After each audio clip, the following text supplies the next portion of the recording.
Is that Billy and the Boingers?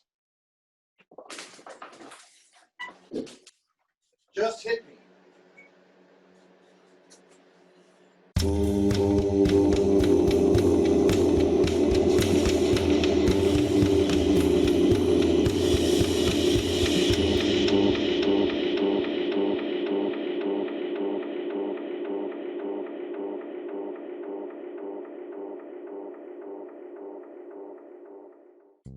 All right, if you've watched our part one of our video here about, photography and music, album cover photography, go ahead and watch that first part first, probably. But if you don't, it still won't make sense if you watch it here.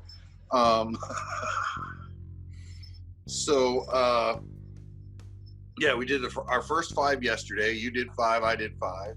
Mm-hmm. It took a while, and we realized that zooming kills your phone camera real quick, or mine. Mm-hmm. So we're going to go ahead and start with number 6, since this is part 2. And yeah, what's your number 6? Okay, I'll just pick off the top of the stack that I have here. We have a 2010 release by a band called The Like, and the album is Release Me. Let's see, there we go.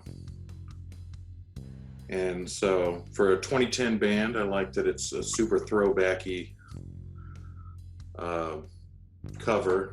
It makes it look like kind of the girl groups of the 60s. The dress, the style, the fashion, and everything, and the shot, and a little bit hand-done lettering that isn't quite centered. I don't know. It's all. It was something that caught my eye in a record store. That was one I bought blind. And it's an album I really enjoy, but it was just based on the album cover catching my eye and looking on the back and seeing that it was that year and not, I'm like, The Like, I've never heard of this old band. And I looked and it's, nope, that's because it's came out this year, 2010, when I bought it. And I said, I wonder what they sound like. And it turned out it's a band of kind of daughters of music business luminaries, I think like Mitchell Froome's daughter is in it, and I'm gonna forget everybody's name, but I think they only had the 2 albums. One, they were kind of searching for a sound, and for this second album,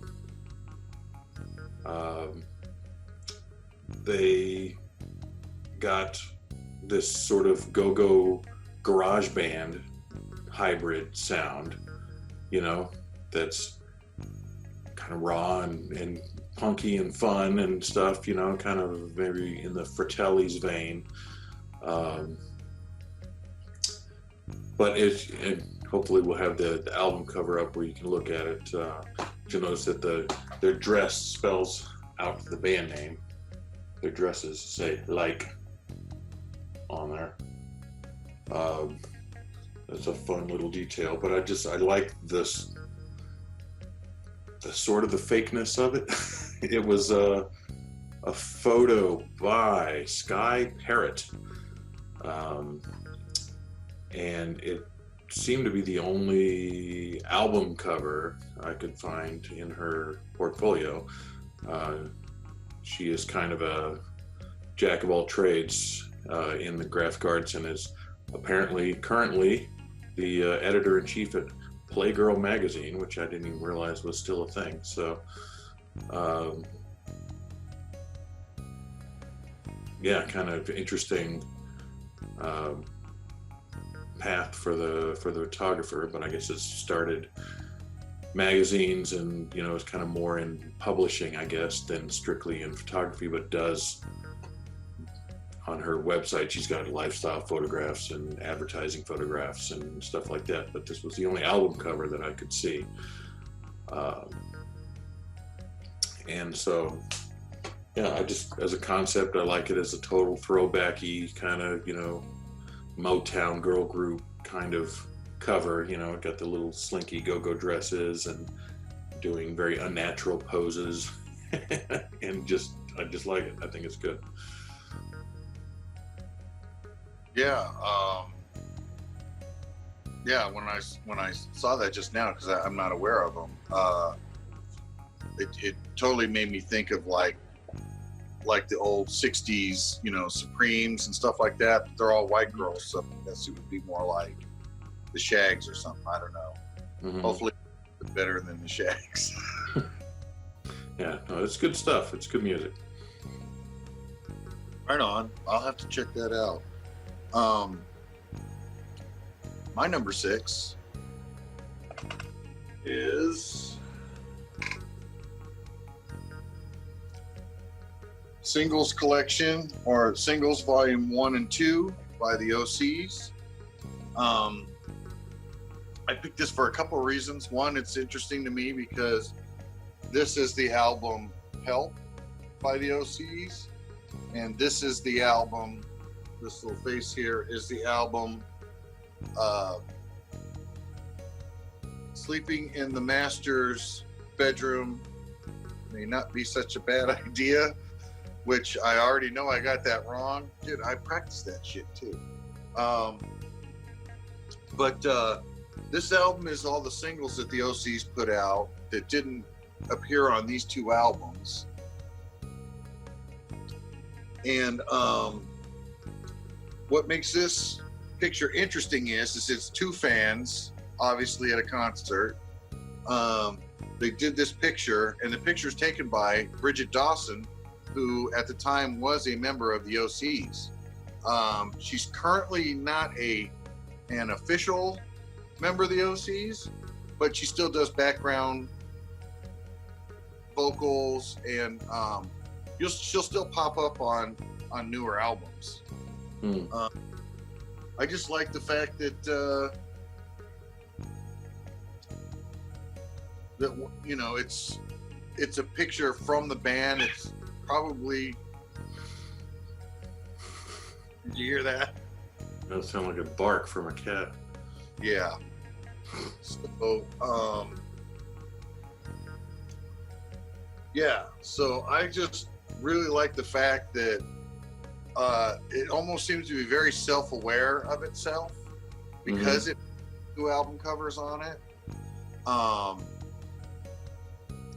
This one, probably one of the more famous songs from the OCs, is Tidal Wave, which is on here. And Bridget Dawson not only does backup vocals, but I think she also plays like keyboard on their albums, and she's credited as also playing the tambourine. It doesn't really credit who the album designer is, so I can only assume that it's either John Dwyer or Matt Jones from Causeway Records. Matt Jones does a lot of the art design for OC's albums, and so this one's just kind of unusual because it's the singles collection, so it's not a greatest hits. I know now that they tend to put out singles, I think, that are on the album. Not always, but it's like that thing we talked about with the Smiths before. You know, how some of their songs were on American versions, they were on the album. In England, they were not on the album because they were a single. Same thing with the Beatles. So, yeah, that's my take on this particular album cover. Oh, and it's from 2011. So about the same time of the Like album that you showed. So I tried not to just keep it in the 80s and the 90s. I tried to do some more modern ones too. But a lot of the modern records that I have are illustrations or paintings.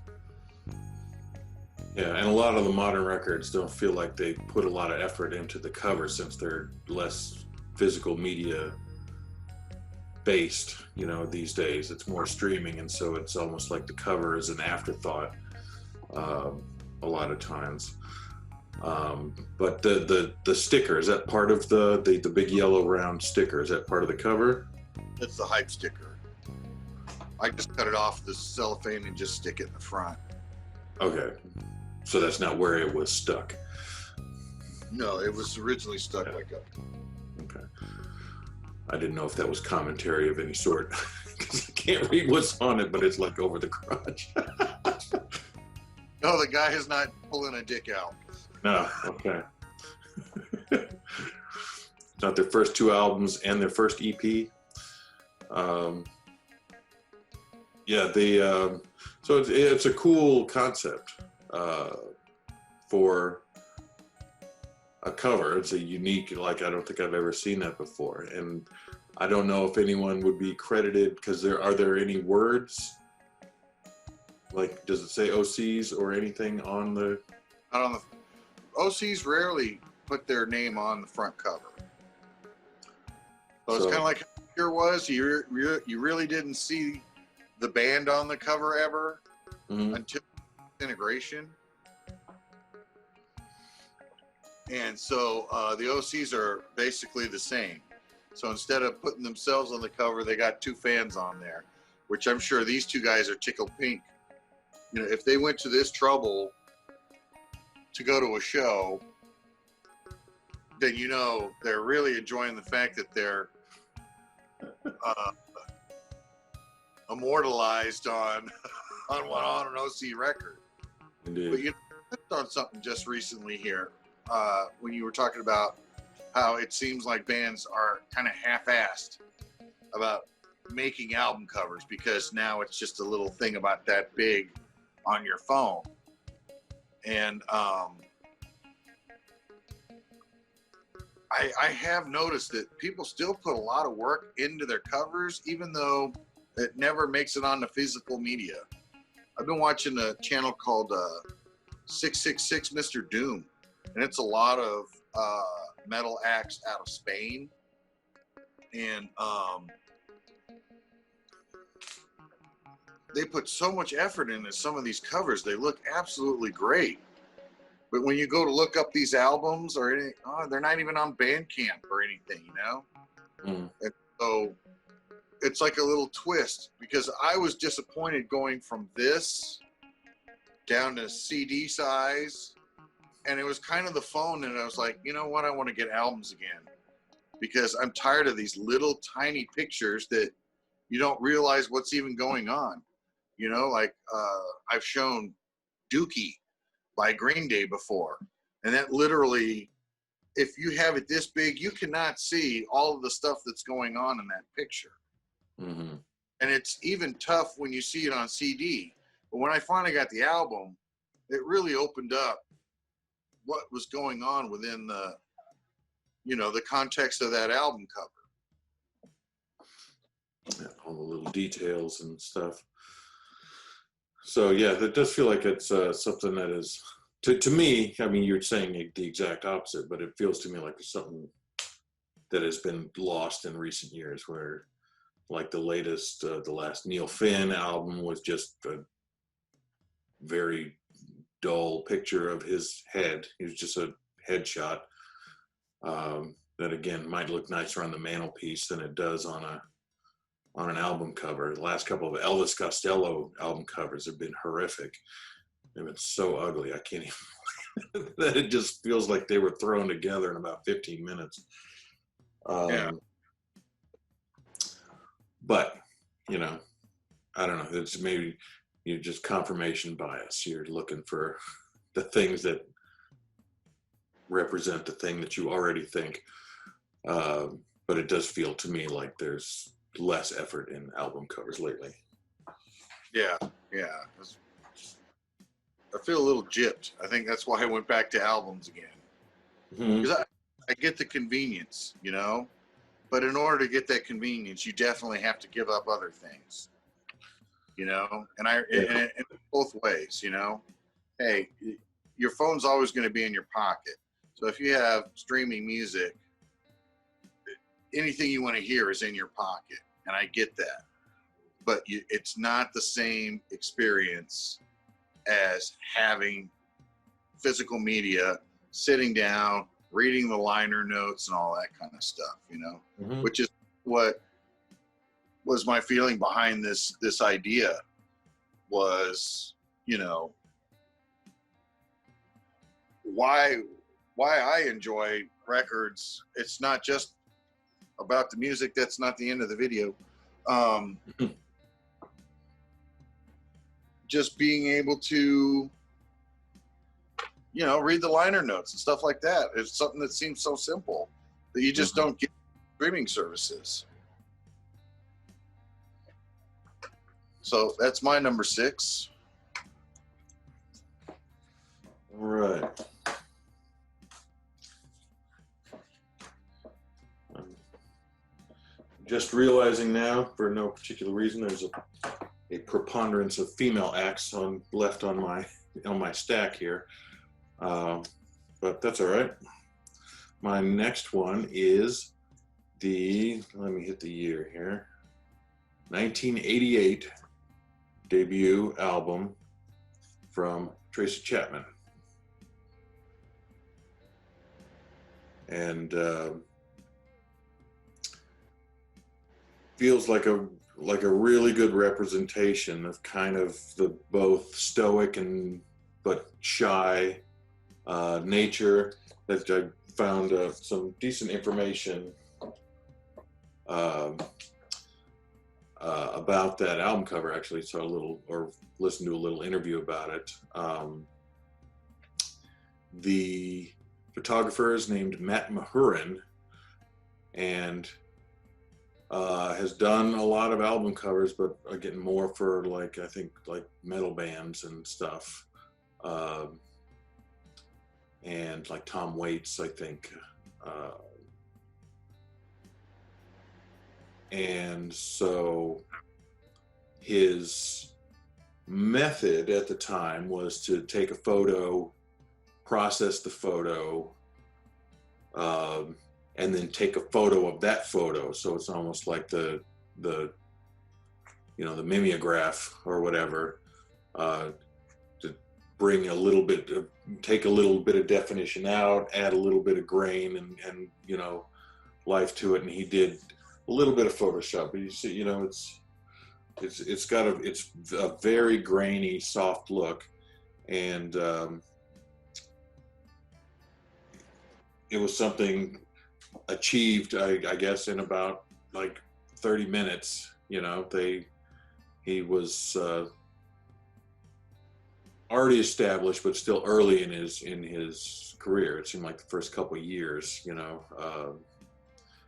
and was in touch with the record label, and they said, well, we got this artist, who's maybe a little camera shy, can we do something? And he said, well, and he was trying to get the job and said, well, just give me 30 minutes, if you're a couple blocks away, give me 30 minutes with her, and I'll see what I can come up with. If you like it, you can pay me. If you don't, you can pay me for the film, and the cover came out of that super quick session. Just sent her down, just did some basic headshots, and and the album cover came out of it. But I like the kind of the darkness to it. I think it's a good portrait and a good representation of the folky,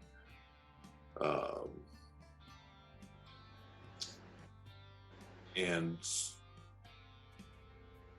the kind of the hard scrabble lyrics of things like Fast Car and talking about a revolution and things like that. That the lyrics are much bolder than they're sung, sort of,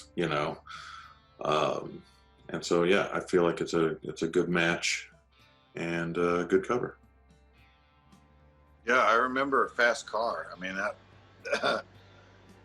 that was a song you almost couldn't get away from back in the late 80s is when it came out. Mm-hmm. So I remember that. But and it's like you said, it's definitely very lyric driven.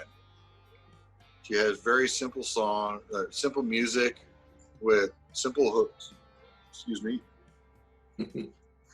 So she has very simple hooks, but the texture of her lyrics is very complicated. You know, the way it interweaves with that simple tune, and she's coming across with some fairly complex ideas as well.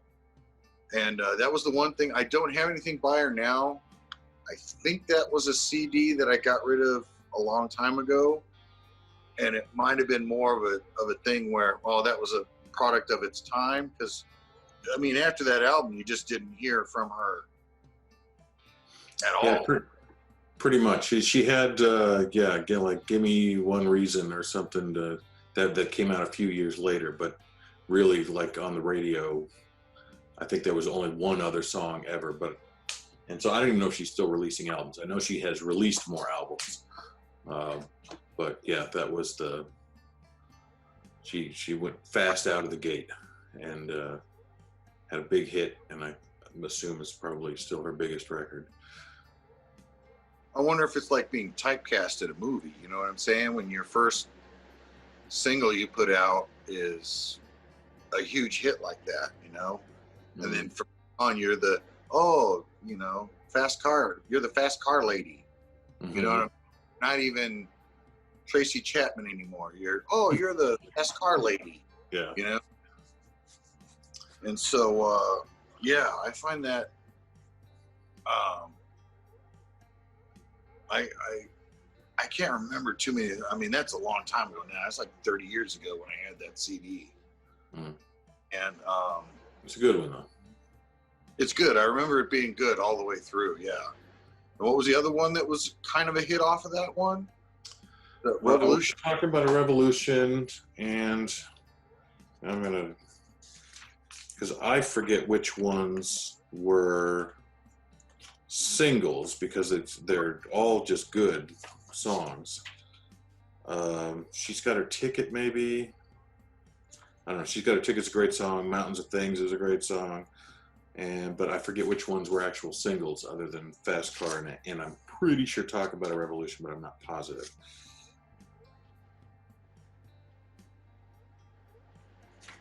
But yeah, it's an all very cohesive record, and maybe so successful that it was hard to break out of that expected role, the typecast role, like you were saying.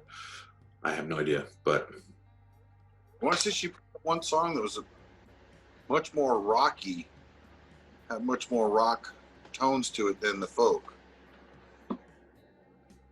but I can't remember what song that was. Makes for great videos. Yeah. So maybe this gets cut out. Who knows? It's boring. But so that's my number 7. Okay. Well, my number 7. It is a classic. Classic album and somewhat controversial. I don't have the band that goes on it, but again, another album that doesn't have the name of the band on the front, and even on the inside, all of the information for this album, Houses of the Holy by Led Zeppelin.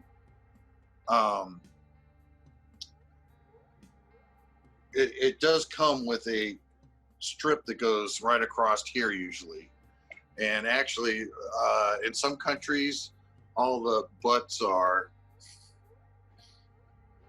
you know, photo stopped. Yeah, rubbed. What the rub?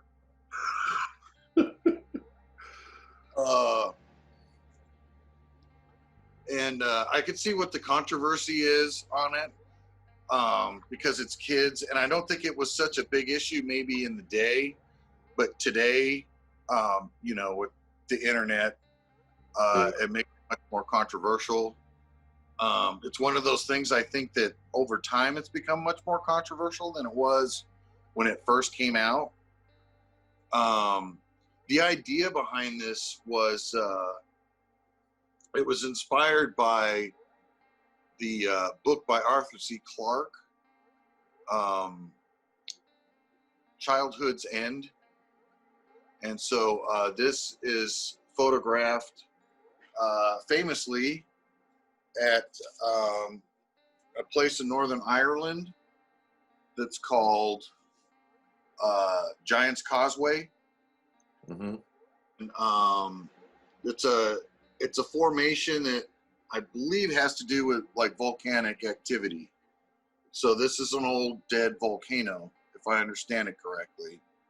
And then as the earth around it gets moved away, you see these columns. It's very similar to, I forgot the name of the mountain that's where they filmed Close Encounter. You know, the big. I could picture it made out of mashed potatoes, but I don't know the name of it. Yeah, and that was formed in a similar way. It was, or not filmed. It was formed. It was formed in a similar way as what this was here.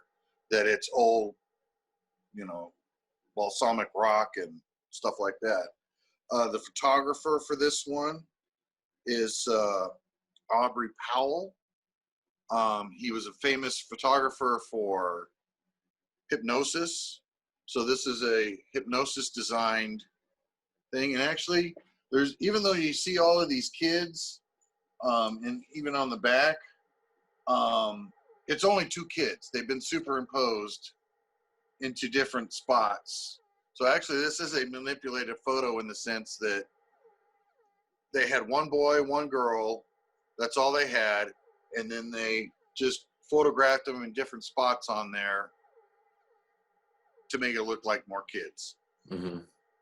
And so Hipgnosis, who was started by Thorgerson and Peter Christopherson.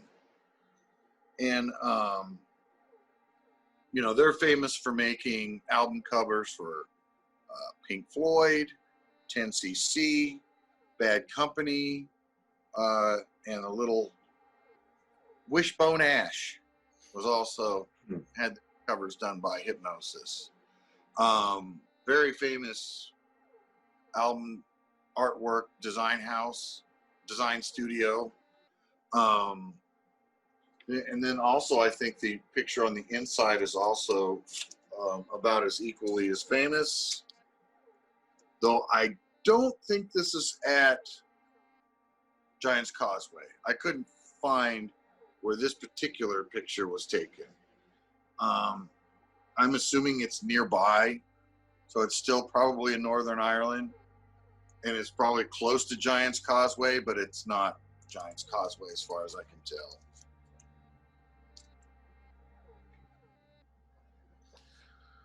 All right. Yeah, I've never owned any Zeppelin, and I'm aware of sort of the controversy, I guess, around that. But it always seemed to me so blown out, like the skin tones, that I thought maybe even they were just kind of wearing white body suits, you know? Like, I don't know, because it seems weird. I'd like that Blind Faith album with the girl with the airplane. That surprises me that anyone ever thought that was a good idea. But this doesn't necessarily strike me like that, you know. No. And like I said, the skin doesn't look like skin, if that's what it is, you know. I mean, it almost looks like material to me. It's just so white, like just bodysuits. And so, yeah, again, I could see where the controversy would have come from, but this one hasn't ever really bothered me in the way that the Blind Faith one makes you think, God, who thought that was a good idea, even in the 70s? It was, and that actually usually comes out with the back cover on the front cover a lot of times. So in most cases, you do not see that girl, though people do have it. And it's funny because they will cover it up with their hands and stuff like that. And, you know. Yeah. I'm not necessarily opposed to nudity. Again, I think some of that stuff has changed, especially with the internet. And the more you find out how creepy the human race is, again, it was something I never even thought about until probably the last 10 years, you know, especially with the internet, because people do weird shit, you know, and take things in a weird, you know, and it's not, you know, that it's based on a book, so that it does any weirdness that starts creeping in because of modern times, that you know, because I from what I understand, people just don't do this anymore. But when we were kids, it wasn't uncommon to have a photo album and there's pictures of you naked as a little kid, you know. Today, I don't think anybody would be caught doing that, especially if you were to use your phone. You know, and that somebody could break into your phone, and then your kids, you know, naked images end up on the internet, online somewhere. Yeah. And so something that seems innocent at first ends up being really gross. So, you know, that's just life, I guess, these days. So that's my my number 7. I think this one's the girl, and this is the boy. So it's the girl, the boy, the boy, the girl, the girl. You can kind of tell because she has a little bit longer hair than he does. Yeah. That's my number 7. There you go. All right. For number 8, I will go with a recent one, Andrew Bird's 2019 album, My Finest Work Yet. And where are we at here?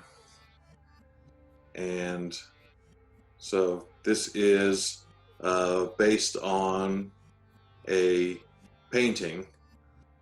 So that's him in the photo, but he's recreating a painting by Jacques-Louis David, 1793 painting called La Mort de Marat, the death of the poet Marat. And funnily enough, so I mean, I think I'm familiar with that painting subconsciously, that where I, you know, you could pick up just from this image, sort of, you know, that feels like that's based on something, you know. Yeah. And it is the sort of truest reproduction of it, but I found out that there's 2 other albums, East by Cold Chisel and Say It in Private by Steve Goodman, that also feature on their album covers, sort of homage / parody of that painting. But it looks the most like this Andrew Bird thing. So I think the sort of the pretentiousness of it is funny, kind of, you know, in an album called My Finest Work Yet. And is what I'm trying to think. I have several of his albums, and I don't think he's on the cover of any of the albums that I do have. So I don't know if he's one to, but I know he has quite a few albums that I don't own, and I don't know if he's one to appear on his covers really, or, you know, show his face, but he did in this one, and I think it's a good reproduction, and it's funny and kind of applicable to his sort of, you know, arts pretentious music style. You know, that's more like art pop rock, you know, that kind of goes into that jazzy vein, and, you know, he's a whistler, you know. He's a very good whistler. So he does whistles and violins and, you know, and all kinds of that kind of stuff in very lush jazz pop kind of settings. Now, is that that painting? That's not the one I'm thinking of. Isn't there another one that's similar looking to that one? That maybe that one's an homage to one where there's one about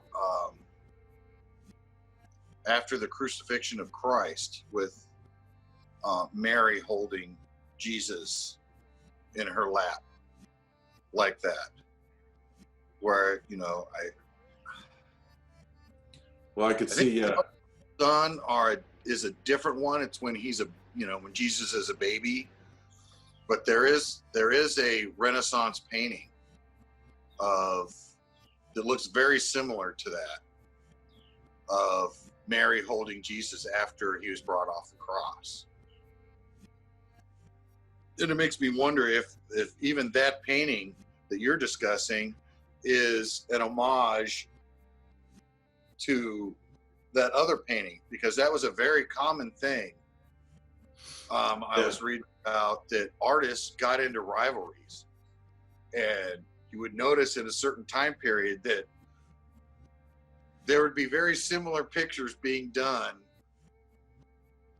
by different artists, you know. So one artist would choose the subject matter, put it out, his rival would see it and go, oh, I could do better than that, and add in a little this and add a little that, and they look incredibly similar. Mm. That's possible. I did not come across anything like that specifically. And I think as far as dramatic corpse poses go, having one arm dangling off of something would be something fairly common. But it entirely could be. I don't know for sure. Yeah, yeah. Yeah, that... And so that's a total photo. I couldn't see it entirely, so I didn't know if it was like a painting with him added into it, or if the entire thing was a photo. Yeah, I think the entire thing's a photo, but it could be a manipulation. It would be, I guess, the reason why it was so closely copied. If there's some digital manipulation, you know, like heavy into the original image going on, but I believe it's a photo. I think it just said photography in the notes. Huh. But I don't know. That's your number 8? That is my number 8.